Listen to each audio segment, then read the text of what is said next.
بلکہ میرا تو اپنا گمان یہ ہے کہ اللہ تعالیٰ کلمہ پڑھنے والوں کو جہنم جانے ہی نہیں دیں گے، اس سے پہلے ہی معاف فرما دیں گے، پکی بات ہے۔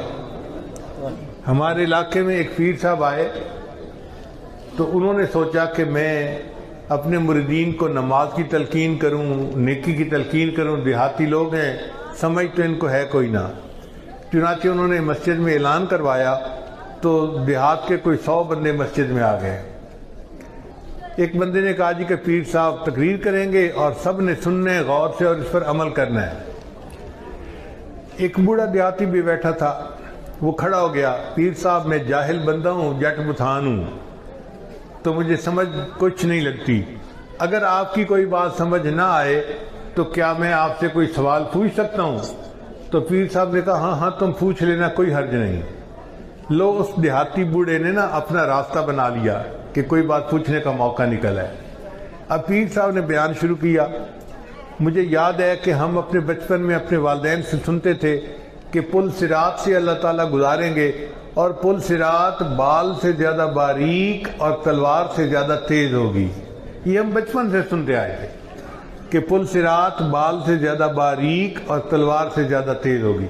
جب پیر صاحب نے یہ بات سنائی نا تو وہ بوڑھا کھڑا ہو گیا، کہتا ہے پیر صاحب میں نے تو لگ رہا ہے ایک کوڑ ہے، یہ جھوٹ ہے۔ انہوں نے پوچھا نہیں کتابوں میں لکھا ہوا ہے۔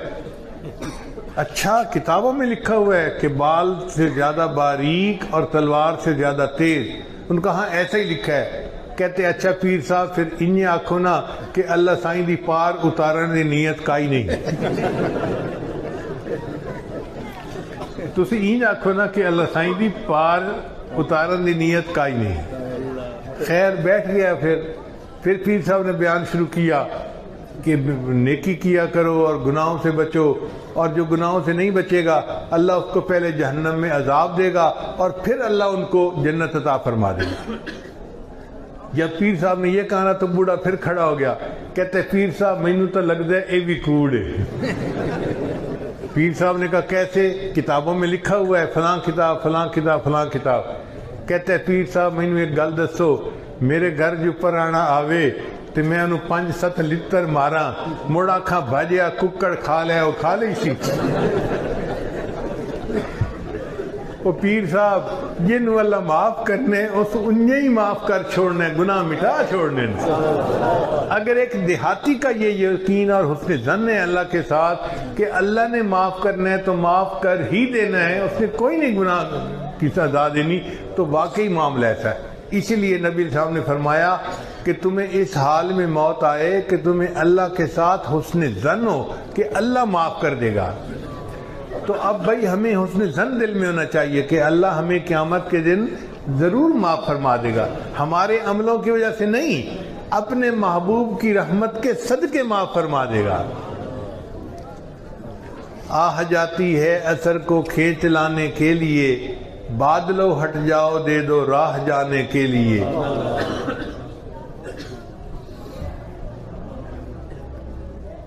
اے دعا فریاد کر عرش بری کو تھام کے، اے خدا رخ پھیر دے اب گردش ایام کے۔ خلق کے راندے ہوئے دنیا کے ٹھکرائے ہوئے، آئے ہیں اب تیرے در پر ہاتھ پھیلائے ہوئے۔ حق پرستوں کی اگر کی تو نے دل جوئی نہیں، تانا دیں گے بت کے مسلم کا خدا کوئی نہیں۔ خار ہیں بدکار ہیں ڈوبے ہوئے ذلت میں ہیں، جو بھی ہیں مولا تیرے محبوب کی امت سے ہیں۔ ہم واقعی گناہ گار ہیں، خطا کار ہیں، اپنے گناہوں کو تسلیم کرتے ہیں، شرمندہ ہیں اپنے گناہوں پہ، مگر یہ بات پکی ہے کہ اے اللہ ہم جو بھی ہیں تیرے محبوب کے امتی تو ہیں، اس امتی ہونے کی نسبت سے تو ہمارے اوپر رحم فرما دینا۔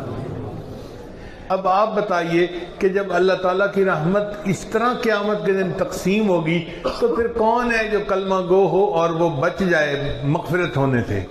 ہو ہی نہیں سکتا، ہر بندے کی مغفرت ہوگی۔ اس سے مفسرین نے لکھا ہے کہ اللہ تعالیٰ بندوں سے حقوق العباد کا حساب لیں گے۔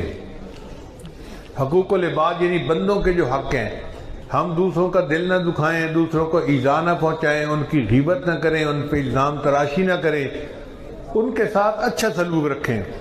جس نے حقوق العباد پورے کر لیے تو اللہ تعالیٰ کو فرشتے بتائیں گے کہ یا اللہ ہم نے حقوق العباد کا حساب لے لیا، اب ان کے اوپر صرف حقوق اللہ والے گناہ باقی ہیں۔ جب وہ کہیں گے نا ان کے اوپر حقوق اللہ والے گناہ باقی ہیں، اللہ فرمائیں گے ان کلمہ گو لوگوں سے مجھے اپنے حق کا حساب لیتے ہوئے حیات ہی ہے، جس نے کلمہ پڑھا کہہ دو کہ بلا حساب جنت چلا جائے۔ سبحان اللہ۔ ربما یود الذین کفروا لو کانوا مسلمین، یہ وہ وقت ہوگا کہ جب کافر بھی تمنا کریں گے اے کاش ہم نے بھی کلمہ پڑھا ہوتا، اس کلمے کی برکت سے ہمیں بھی جنت مل جاتی۔